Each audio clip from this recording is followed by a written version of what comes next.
Yun nga yung nung sila pumunta ng Bataan kasama tatay ko sa Sabungan. Kinursunada sila doon.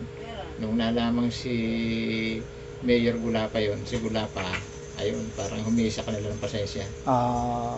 Sabihin kilala si Gulapas sa Bataan, ano? Kilala yung pangalan, pero siguro hindi pa nila nakikita. Kaya nung nalaman nilang pangalan, hingi sila ng pasensya. Hindi pa siya mayor noon. Hindi pa mayor, dahil putok ng pangalan niya sa panahon. Dito sa Amargondon Panahon ng gera, no? Panahon nung batawag na ito, Hapon. Hindi, nagtatago pa siya na, wanted, ano? Para balahap yata yun. Wanted sa Hapon.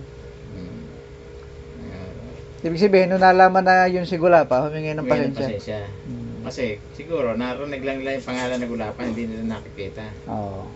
Sa Sabungan niya nangyari, Sabungan. Sabungan ng Bataan. Saan sa Bataan daw yan? Hindi ko lang malaman sa tatay ko. Tatay ko nagkakwento sa akin nung sila kursunadahin doon. Sabungan. Ay, nung mayroong gagabuti naman? Nung may gagabuti, narinig ng lolo mo, Gulapa, na may gagabuti ng babae, ginawa niya, hinarang niya yung 4 na tao.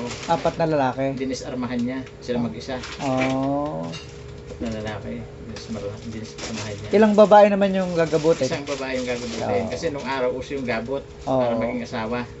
Pinupuwersa, no? Pinupuwersa para maging asawa. Ano pangalan nung gagabutin? Hindi ko lang matagal na kasing kwento ng tatay ko yun Tapos yung gagabot naman, 4 na lalaki? 4 na lalaki. Mga taga saan yan? Mga parteng Batangas yata yun. Batangas. Parteng Batangas. Hindi natuloy? Hindi natuloy dahil naharang ni lolo mo. Ibig sabihin, nagtigil si Gulapa sa Patungan? Nung araw. Tatay ko ang kasama ng araw dyan. Patungan. Nung nag-mayor na, hindi na sumama ng tatay ko. Hindi na sumasama sa Maragon sa bayan. Ano pa isang kwento ng kakaintek? Saka yun nga, yung pagsakay daw sila sa bangka, meron daw naninigalo sa ulihan, nakita ng lolo mo, hindi naman nakita ng tatay ko, kapre daw. Sa bangka o sa barko? Sa bangka. Sa Galing bangka. sila sa barko, bumaba sila. Ang bangka nila nasa sa baba ng Lumipat, ano? Pagbaba nila sa bangka nila, galing sila sa barko, may naninigarilyo daw sa nagsalita ang lolo mo. Sabi rin, putang ina, dito pa naninigarilyo ito pero hindi naman nila nakikita. Ibig sabihin sino yung tinutukoy na... Meron daw, parang kapre daw. Kapre.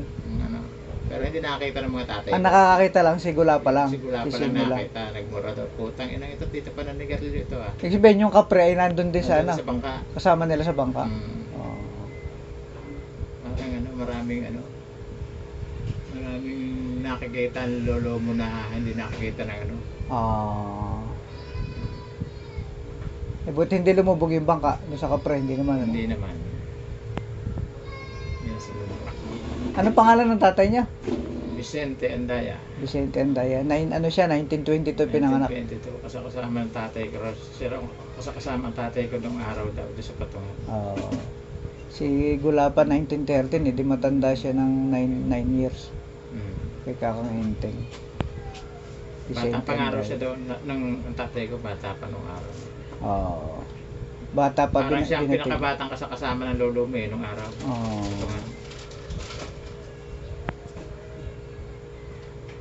Vicente Andaya. Hindi na raw siya sumama nung nag-mayor.